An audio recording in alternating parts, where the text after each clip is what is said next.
Masarange, kwanza hongereni kwa mchezo mzuri, achana na matokeo. Kwa jumla mnajipimaje kama taifa?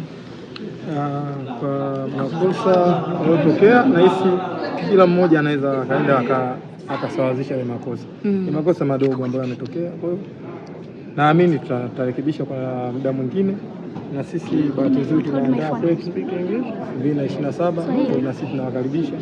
Yale ambayo yamejitokeza yote huku tumechukua kama funzo. Kwa tunajifunza na tumejifunza. Tunawapa hongera kwa kushinda. Sisi tunarudi nyumbani kwenda kujiandaa na mashindano mengine. Masarange, ni mechi yako ya pili, lakini hii ni mechi kubwa zaidi, inaingia kwenye rekodi, hatua ya 16 bora.